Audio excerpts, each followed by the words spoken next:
Welcome back to my channel. আজকের আলোচনা তোমরা থাম্বনেলে অলরেডি দেখে নিয়েছো। সামনেই রয়েছে ফোর্থ সেম এক্সামিনেশন। তো ফোর্থ সেম এক্সামের জন্য তোমাদের প্রিপারেশান যাতে খুব স্মুথলি চলে বা প্রিপারেশানটার ক্ষেত্রে তোমাদের যাতে কোনো অসুবিধা না হয়, তার জন্য আমি আজকে নিয়ে এসেছি ফোর্থ সেমিস্টারের সাজেশন ভিডিও। এই সাজেশনটা মূলত দুটো ইউনিভার্সিটির ছাত্রছাত্রীদের জন্য। একটা হচ্ছে Vidyasagar university, number 2 West Bengal state university. দেখো অলরেডি ক্যালকাটার যারা আছো সিইউ কিন্তু দেওয়া হয়েছে, কমপ্লিট সিইউ দেওয়া হয়েছে, কল্যাণ ইউনিভার্সিটি দেওয়া হয়েছে। আজকের ভিডিওটা বেসিক্যালি ভিইউ অর্থাৎ বিদ্যাসাগর ইউনিভার্সিটি এবং স্টেট ইউনিভার্সিটির।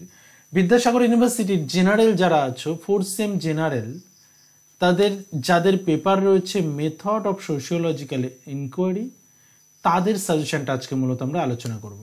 আর ওয়েস্ট বেঙ্গল স্টেট ইউনিভার্সিটিতে যারা জেনারেল রয়েছে এবং যাদের জি রয়েছে তাদেরও কিন্তু সেম সিলেবাস। তোমাদের কিন্তু আজকে এই সাজেশনটা তোমরা ফলো করতে পারো আপকামিং এক্সামের জন্য।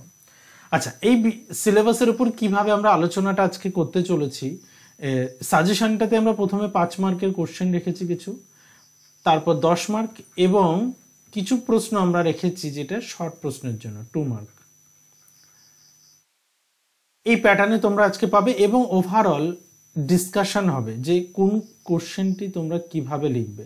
তো সে কারণে তোমরা চেষ্টা করবে প্রথম থেকে শেষ পর্যন্ত ভিডিওটা দেখার, কোনো রকম স্কিপ না করে। আর একটা বিষয় বলার, যে গত ভিডিওতে আমি ক্যালকাটার যে ফোর্থ সেমের যে সাজেশন ভিডিওটা দিয়েছিলাম সেখানে আমি বলে দিয়েছিলাম যে তোমরা লেখার প্যাটার্নটা কেমনভাবে রাখবে, লেখার ধরনটা কেমন রাখা উচিত যেটাতে তোমাদের হাই স্কোর পাওয়া যায়, বা হাই স্কোরিংয়ের ক্ষেত্রে কি প্যাটার্ন মেনটেন করা উচিত সেটা আমি আজকে আলোচনা করে দেবো। দেখো প্রথমেই আমরা বলে দিই যে প্রথমে আমরা আলোচনা করি যে কি প্যাটার্নে অ্যাকচুয়ালি তোমাদের এটা রাখতে হবে। দেখো সমাজতাত্ত্বিক গবেষণা বলতে কি বোঝো? প্রথম প্রশ্ন এটা হচ্ছে 5 মার্কের। হোয়াট ইজ সোশিওলজিক্যাল রিসার্চ বা ডিফাইন সোশিওলজিক্যাল রিসার্চ, তোমাদের এই প্যাটার্নে কিন্তু আসতে পারে। তারপর আসছে যে বেসিক পার্ট থেকে আর একটা প্রশ্ন দেখে রাখবে, গবেষণার গুরুত্ব, যে একই সঙ্গে সোশিওলজিক্যাল যে রিসার্চ তার ইম্পর্টেন্স কি আছে, সিগনিফিকেন্স কি আছে সোশিওলজিক্যাল রিসার্চের, গবেষণার গুরুত্ব, এটাও তোমরা 5 নম্বরের জন্য তৈরি করবে। তারপর আসছি discuss the concept of objectivity in the context of social sciences, বা সামাজিক বিজ্ঞানের পরিপ্রেক্ষিতে বস্তুনিষ্ঠতা ধারণা। এই যে বস্তুনিষ্ঠতা, এটা কিন্তু তোমরা অবশ্যই দেখে রাখবে, পরীক্ষাতে কিন্তু আসার মতো। বস্তুনিষ্ঠতা 2 নম্বরে আসতে পারে, 5 নম্বরে আসতে পারে, এবং আমি 10 নম্বরের একটা পার্ট হিসেবেও কিন্তু আজকে রেখেছি আলোচনায়। তাহলে এখান থেকে তোমরা এই 3টে প্রশ্ন পড়বে। এই 3টে প্রশ্নের অ্যান্সার কিভাবে তৈরি করবে বা কিভাবে প্রেজেন্টেশন থাকবে তোমাদের। দেখো ভালো স্কোর পেতে গেলে প্রত্যেকটা কোশ্চেন অ্যান্সার লেখার ক্ষেত্রে তোমাদের 2টি বিষয় অবশ্যই মনে রাখা প্রয়োজন। একটা হচ্ছে যে খুব পরিষ্কার খাতাতে খুব পরিষ্কার পরিচ্ছন্নতা বজায় রাখতে হবে। হাতের লেখা গোটা গোটা করে পরিষ্কার চাই, হাতের লেখা অবশ্যই কিন্তু গোটা গোটা করে পরিষ্কার হাতের লেখা চাই। আরেকটা বিষয় লাস্টের দিকে তোমরা মেনটেন করতে পারো যে তোমরা ডায়াগ্রাম ব্যবহার করতে পারো। ডায়াগ্রাম বিভিন্ন পার্টের ক্ষেত্রে বিভিন্ন রকম হয়, তো ডায়াগ্রাম ব্যবহারটা তোমরা তোমাদের প্রশ্ন অনুযায়ী উত্তর অনুযায়ী তোমরা বিভিন্ন অ্যান্সারের মধ্যে ডায়াগ্রাম রাখতে পারো। সাপোজ তোমরা সামাজিক গবেষণার কোনো ডায়াগ্রাম বা সামাজিক গবেষণায় কি সেটা লিখছো, তো সামাজিক গবেষণার বেসিক পার্টের উপর একটা ডায়াগ্রাম তুমি অঙ্কন করতে পারো। বা what steps of research, step of research এমনভাবে পরপর পার্ট 1 নম্বর 2 নম্বর প্রত্যেকটা স্টেপ এমনভাবে তুমি লিখতে পারো। ওকে, তো পার্টিকুলারলি এখানে ডায়াগ্রাম ব্যবহার করা যায় সেখানে ইউজ করতে হবে। সব প্রশ্নের ক্ষেত্রে তো আমরা ডায়াগ্রাম ব্যবহার করতে পারবো না। আর পয়েন্ট অবশ্যই মাস্ট। প্রত্যেকটা ক্ষেত্রে আমরা সামাজিক গবেষণা বলতে কি বোঝে এখানেও তোমরা পয়েন্ট করে লিখতে পারো। গবেষণার গুরুত্ব অবশ্যই পয়েন্ট আউট করতে হবে, পয়েন্ট মাস্ট, এবং পয়েন্টটা লেখার চেষ্টা করবে ব্ল্যাক কালিতে আর অ্যান্সার লেখার চেষ্টা করবে ব্লুতে।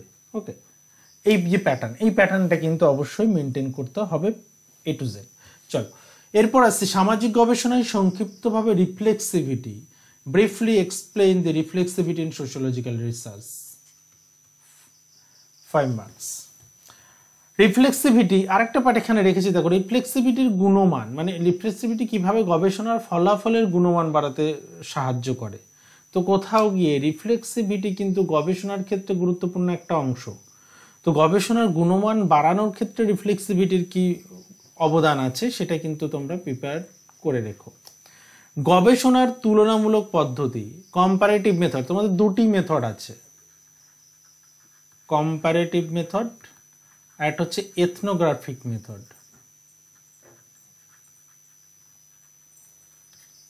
এই কম্পারেটিভ মেথড এবং এথনোগ্রাফিক মেথড, এই দুটি মেথডই কিন্তু গুরুত্বপূর্ণ, বেশি ইম্পর্টেন্স দেবে কম্পারেটিভ মেথডের উপর।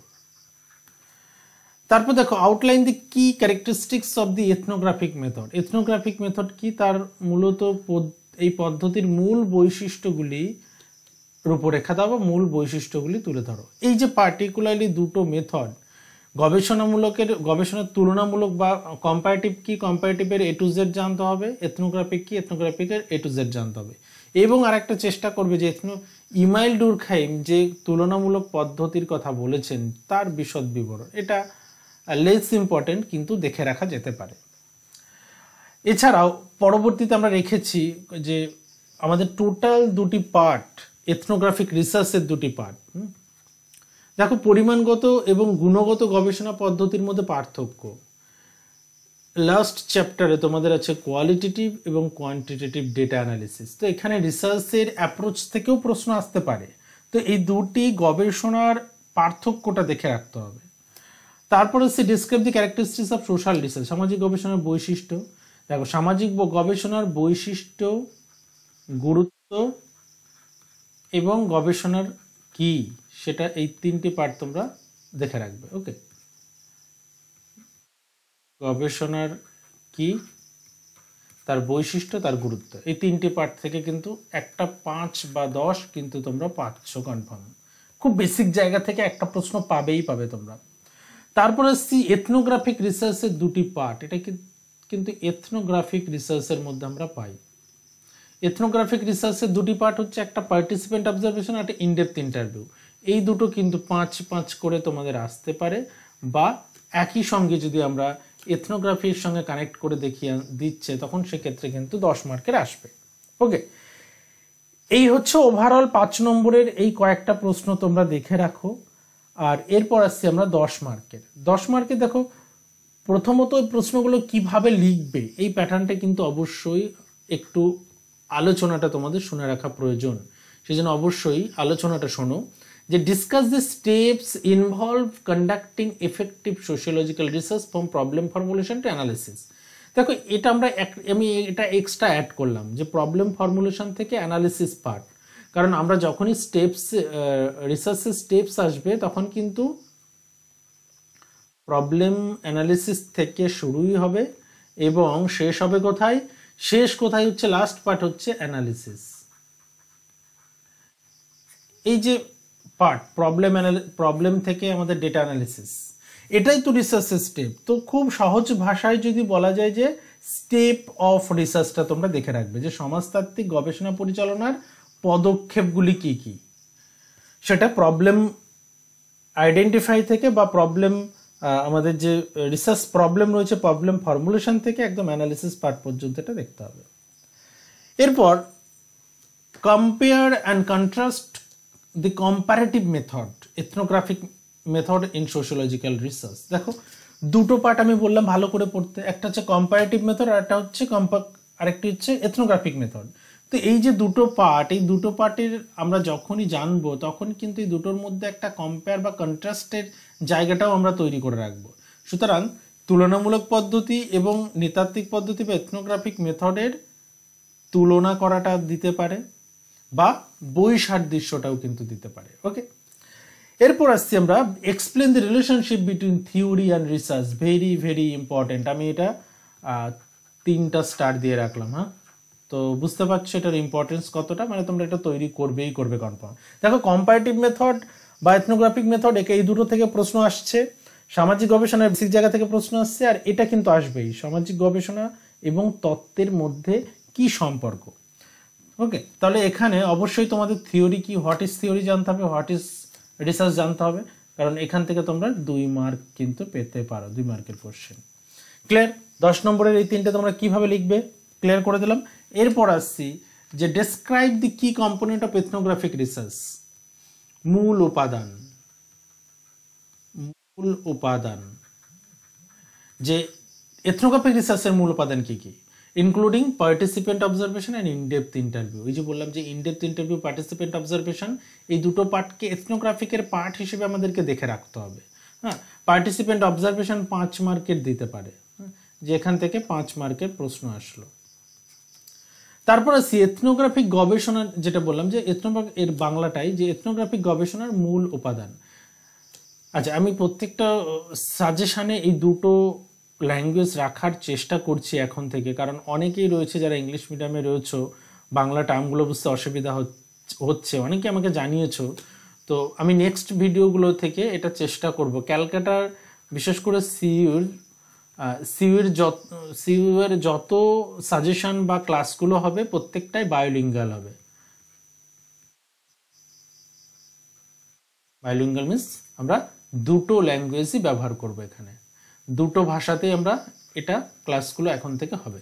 ওকে, মানে টোটাল যদি আমাদের ইংলিশ আমাদের পিপিটি থাকে তাহলে বাংলাটাও কিন্তু পাশাপাশি থাকবে। মানে বাংলায় যারা রয়েছে তারা ভেবো না যে স্যার টোটালটা ইংলিশে নেবে, এমন ভাবার কোনো বিষয় নেই। তার কারণ আমরা যদি ইংলিশ আর বাংলা উভয়ই নিই তাহলে দুটো ল্যাঙ্গুয়েজে যারা বিশেষ করে ইংলিশ মিডিয়ামে রয়েছে তারা অনেকেই হেল্প পাও না এই চ্যানেল থেকে, আর বিশেষ করে তাদের জন্য আমি এই বিষয়টা রাখবো পরের ভিডিওগুলো থেকে। Describe the benefit and limitations of qualitative and quantitative method. দেখো, দুটি মেথডের পার্ট কিন্তু অবশ্যই জানতে হবে, যে দুটি মেথড কি, দুটি মেথডের মধ্যে পার্থক্য কি, দুটি মেথডের সুবিধা কি, দুটি মেথডের সীমাবদ্ধতা, অর্থাৎ কোয়ালিটেটিভ এবং কোয়ান্টিটেটিভ পদ্ধতির সুবিধা, সীমাবদ্ধতা এবং এই দুটোর মধ্যে পার্থক্য তো আমরা 5 নম্বরের জন্য দেখেই রাখবো। ওকে, এটা গেল 10 নম্বরের নেক্সট। এবং 10 নম্বরের লাস্ট একটা পার্ট তোমরা দেখে রাখতে পারো, আমি এটা লাস্ট পার্টে অ্যাড করে দিয়েছি, যে সমাজতাত্ত্বিক গবেষণায় নৃতাত্ত্বিক পদ্ধতির সঙ্গে, মানে ethnographic research, ethnographic field work পরিচালনার সাথে পদক্ষেপগুলি কি, গবেষকরা যে চ্যালেঞ্জের সম্মুখীন হয় তা নিয়ে আলোচনা করো। মানে এথনোগ্রাফিক রিসার্চে ফিল্ড ওয়ার্ক যখন করতে যাই, হ্যাঁ, এথনোগ্রাফিক রিসার্চ কোনো পার্টিকুলার, মনে করো কোনো একটা পার্টিকুলার ট্রাইবাল গ্রুপের ওপর এথনোগ্রাফিক রিসার্চ হচ্ছে, তো সেক্ষেত্রে এই ডিস্টিংক্ট গ্রুপের ওপর যখন রিসার্চ করবে তার পদক্ষেপগুলি কি, স্টেপগুলি কি কি, এবং গবেষকরা এখানে গবেষণা করতে গিয়ে কোন কোন সমস্যা বা চ্যালেঞ্জের সম্মুখীন হতে পারেন, সেটা একটা আলোচনা কিন্তু এখানে জেনে রাখবে। এটা এই পার্ট থেকে প্রশ্ন দিতেও পারে। দেখো, আমি ওভারঅল একটা সম্ভাবনা কোনগুলো থেকে থাকে, কিভাবে প্রশ্ন আসতে পারে, আমি টোটাল প্রবাবিলিটি একটা কিন্তু তোমাদের বলে দিলাম, একটা আউটলাইন, যে আউটলাইনের উপর বেস করে তোমরা আপকামিং এক্সামের প্রিপারেশন নিতে পারো। এবং বিগত দিনগুলোর যে সাজেশন আমি দিয়েছি সেগুলো অনুযায়ী যারা প্রিপারেশন নিয়েছো আশা করছি সমস্যা হয়নি।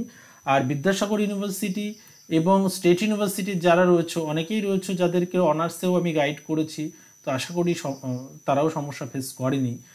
তো সেক্ষেত্রে তোমাদের যদি এর আগেও তোমরা এই চ্যানেল থেকে উপকৃত হয়ে থাকো তাহলে অবশ্যই একবার জানিও, আর ভিডিওটা ভালো লাগলে বন্ধুদের সঙ্গে শেয়ার করে দিও। আর যারা এখনও চ্যানেলটিকে সাবস্ক্রাইব করোনি, পরবর্তী সেমিস্টারের যাতে সমস্ত রকম সাহায্য এই চ্যানেল থেকে পেতে পারো তার জন্য অবশ্যই চ্যানেলটিকে সাবস্ক্রাইব করে তোমরা বেল আইকনে প্রেস করে ওটা অল নোটিফিকেশন করে রাখো, তাহলে একটা ভিডিও কিন্তু তোমরা মিস করবে না। ওকে, সবাইকে বেস্ট অফ লাক, দেখা হচ্ছে খুব শীঘ্রই। এরই মধ্যে যদি তোমাদের কোনো রকম প্রবলেম হয়, কোনো প্রশ্ন বুঝতে পারছো না, কমেন্ট বক্সে জানিও, আমি নেক্সট ভিডিও সেগুলো ক্লিয়ার করার চেষ্টা করব। ওকে, আর খুব শীঘ্রই একটা শর্ট কোশ্চেনের ভিডিও আসছে, যে শর্ট কোশ্চেনগুলো তোমরা ফলো করতে পারো। আমি এই ভিডিওতে শর্ট কোশ্চেনটা আমি ইনক্লুড করতে পারলাম না, যে 2 নম্বরের কিছু শর্ট কোশ্চেন আমি তোমাদের ইনক্লুড করব, সেটা আলাদা একটা ভিডিও করে আমি টোটাল উইথ অ্যান্সার, যেহেতু 2 মার্ক সেহেতু আমরা উইথ অ্যান্সার সেখানে আলোচনা করে দেবো। ওকে, দেখা হচ্ছে নেক্সট ভিডিওতে।